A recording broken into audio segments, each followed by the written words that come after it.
Première vidéo de cet automne. Il faut dire qu'on a eu un automne assez bizarre dans le sens où l'été est arrivé très tard et les feuilles dehors commencent à peine à montrer l'automne, sachant qu'on est déjà mi-octobre. Non, début octobre. Vu que je suis sur la route, je voulais en profiter pour parler, pour discuter. En ce moment, je suis assez occupé avec des choses dont je vous parlerai dans les prochaines semaines, des choses très excitantes, mais je vais garder les surprises pour plus tard.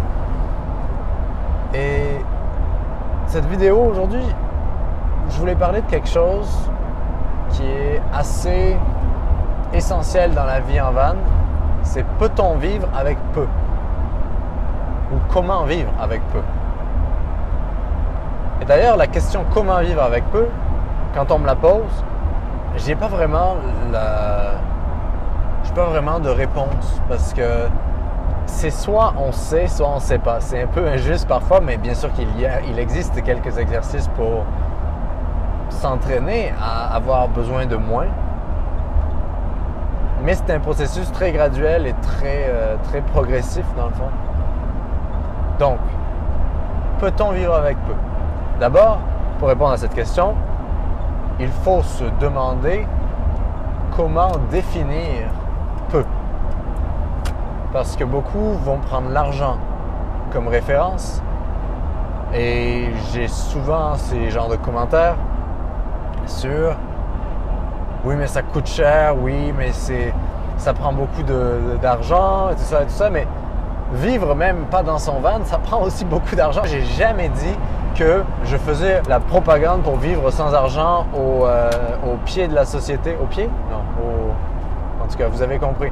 Il y a une sorte d'incompréhension par rapport à la vie en van que les gens l'associent à une vie sans argent. Alors qu'en fait, il faut l'associer avec une vie avec moins, une vie avec peu. On peut être très riche et avoir besoin de peu de choses. Et on peut être très pauvre et avoir l'impression qu'on a besoin de beaucoup.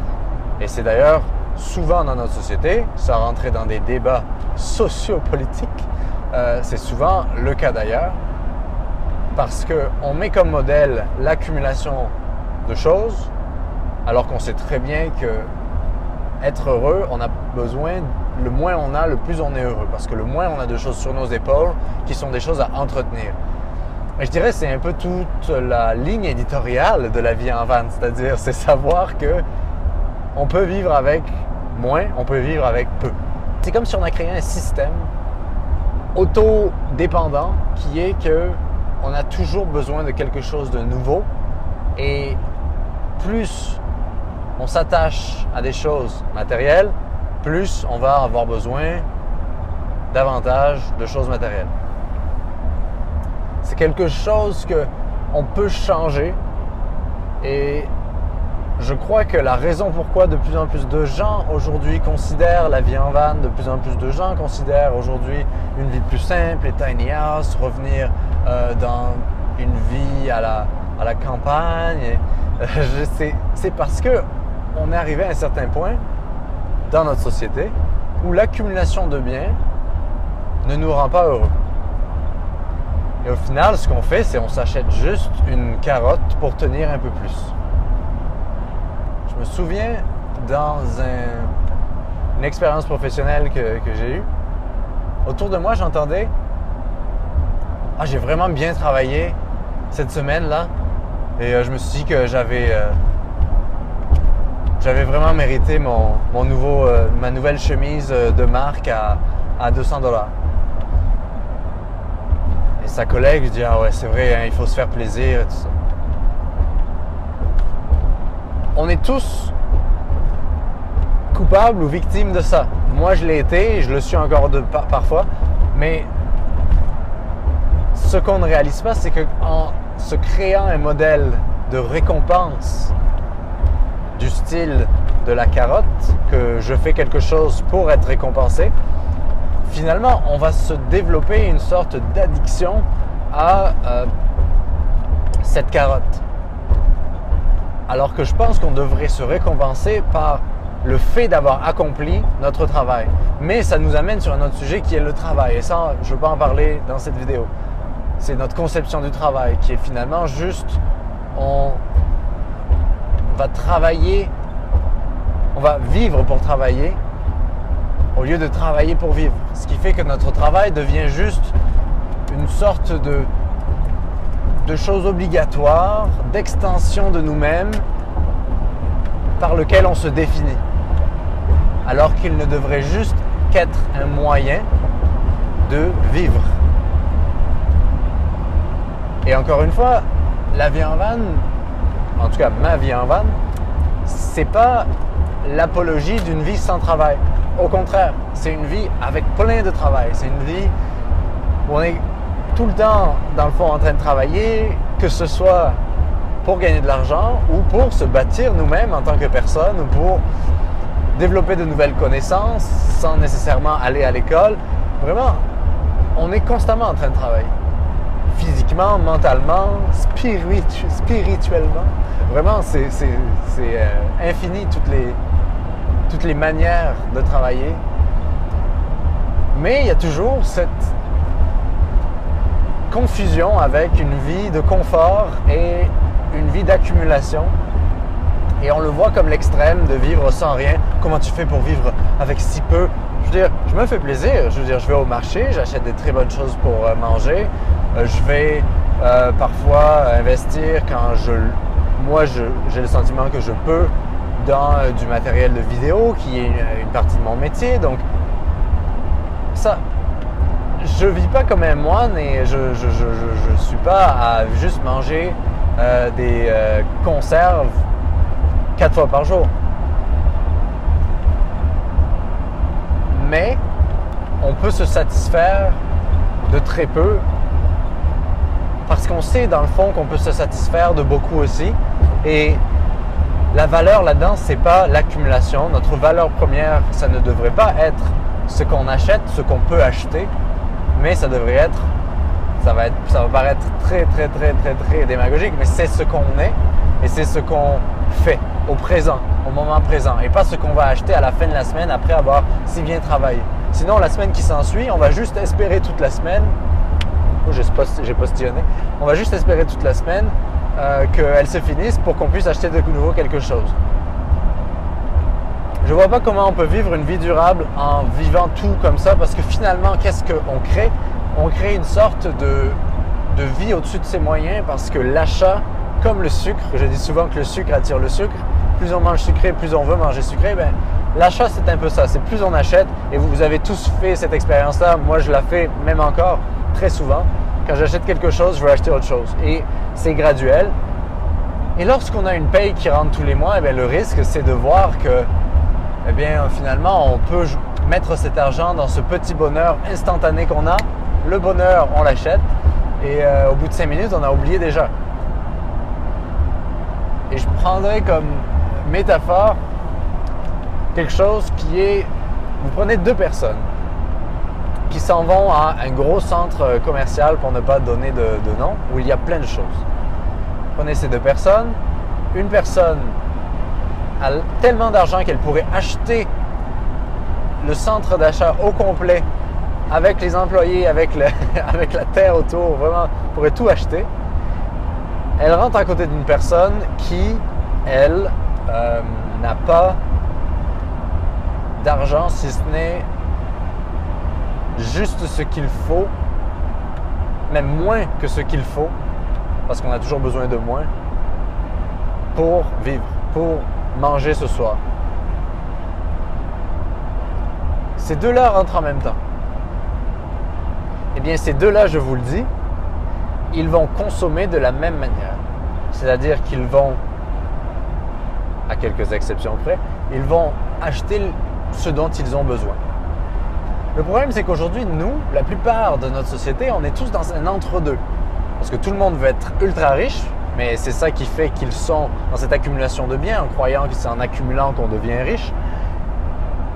Et tout le monde, en fait, est dans l'entre-deux entre ayant tellement de moyens qu'ils peuvent s'acheter n'importe quoi, ou n'ayant pas assez de moyens qu'ils peuvent s'acheter que le strict minimum. On est dans une situation de société de confort où on est à classe moyenne, si on veut, qu'elle soit supérieure, inférieure. Ça montre juste à quel point l'argent qui nous induit à faire des choses, qui nous amène à vouloir toujours plus, à espérer une promotion, à espérer gagner plus d'argent, toujours monter, toujours l'ascenseur social comme on l'appelle. L'exemple du pauvre avec le très très riche, je le trouvais extrêmement intéressant parce qu'il nous montre à quel point on peut et naturellement on devrait juste se satisfaire de ce dont on a besoin et accumuler juste ce qui est vital. Et je ne dis pas qu'il faut se refuser certains conforts et certains divertissements et certaines petites gâteries, mais vous comprenez qu'on est ici, on parle de modération. Je ne sais pas si c'est quelque chose qui est en nous, parce que je crois que certaines personnes, certes, ont besoin de plus que les autres. Certaines personnes, par exemple, ne savent pas économiser de l'argent. Certaines personnes ne savent pas en dépenser pour se faire plaisir. Donc, mais je crois qu'on est tous plus ou moins victimes de tout ça et on est tous dans la même situation, peu importe nos habitudes de consommation.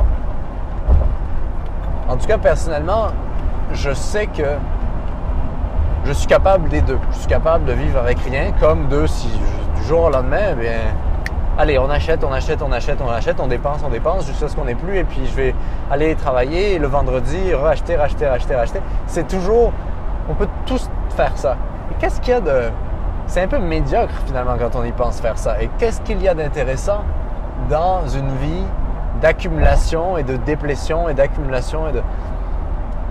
C'est un peu le serpent qui se mord la queue ou le hamster qui roule dans sa roue. Alors moi, j'ai des petites techniques, enfin pas de techniques, des petites stratégies que j'ai intégrées en moi pour justement éviter des moments où je vais faire des choses qui m'éloignent de cette vie avec peu. Une des techniques, ce serait déjà quand on va faire son épicerie. Et ça, prenez l'exemple de quelqu'un qui vit seul, qui dans un certain contexte, donc on s'adapte bien sûr. C'est pour ça que je ne peux pas parler de minimum, comme de salaire minimum ou d'argent minimum pour vivre. Parce que certaines personnes, elles peuvent vivre avec 10 000 $ par an, elles peuvent vivre.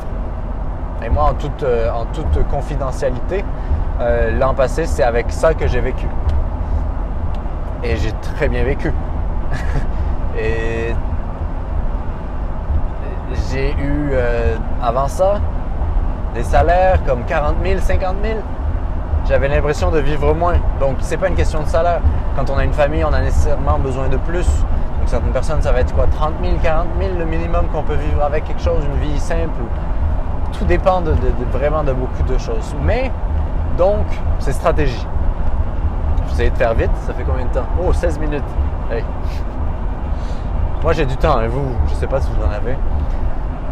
Et que disais-je? Stratégie. Donc, une des stratégies que j'ai quand je vais faire mon épicerie, c'est, vous savez, à l'entrée, il y a des paniers où il y a un chariot. Ne pas prendre de panier et y aller juste à la portée des bras. Moi, c'est ce que je fais. C'est-à-dire, je prends une chose et je la mets. Et au moment où j'ai vraiment plus de place, que je suis comme ça, qu'il y a des choses qui tombent, mais j'ai pas le choix d'aller à la caisse et payer et m'en aller avec ce que finalement, ça m'a amené à juste prendre l'essentiel. Une autre technique, et j'adore cette technique, c'est quand je vais au marché, je prends un billet de vin et je peux m'autoriser à acheter n'importe quoi au marché, me faire plaisir et tout ça, mais je n'ai qu'un billet de vin. Donc, je fais attention et je choisis vraiment consciemment ce dont j'ai besoin. Une autre technique, finalement, qui rejoint la métaphore dont je parlais avant des deux personnes, l'une extrêmement pauvre et l'autre extrêmement riche, qui vont magasiner, faire leurs courses, c'est d'aller magasiner. Quand c'est pas pour de la bouffe, d'aller au magasin, vous pensez que vous avez besoin de quelque chose, de prendre ce dont vous avez besoin. De prendre tout ce dont vous avez besoin, de faire le tour. Vous pouvez passer 1 heure, 2 heures, 3 heures. Et après, de se demander si on en a vraiment besoin. Et moi, sincèrement, il y a un sentiment que j'adore, dont je suis vraiment fan, c'est quand je pense que j'ai besoin de quelque chose. Mettons, je vais au magasin de photos, et là, je veux tout acheter. Au magasin de photos, là, moi étant un geek de vidéos, d'appareils, d'audio, de tout ce qui est technologie et tout ça, je peux vous dire que c'est difficile. Mais, donc je prends plein de choses, ce que je pense dont j'avais besoin. Et arrivé vers la caisse, là tout d'un coup, je réalise qu'en fait j'étais venu pour une chose. Et est-ce que j'en ai vraiment besoin? Peut-être pas. Et finalement, je me remets à aller reposer les choses et je continue à vivre sans ces choses-là. Finalement, la vie va très très bien. Et il n'y a pas de sentiment d'homme le plus riche du monde que d'entrer quelque part, de se dire qu'on allait acheter et finalement de ressortir parce qu'on sait que on aurait pu se l'offrir, mais en ce qu'on en a vraiment besoin. Et ça, pour moi, c'est la vraie richesse. Donc, sur ces belles paroles, je vais essayer de ne pas faire une vidéo qui dure plus de 20 minutes. Je vais vous quitter et on se donne des nouvelles bientôt. J'espère et j'ai vraiment hâte de vous partager ce qui va venir dans les prochaines semaines. Sur ce, bonne route, bon week-end, bon matin, bonne soirée, bonne semaine. À la prochaine.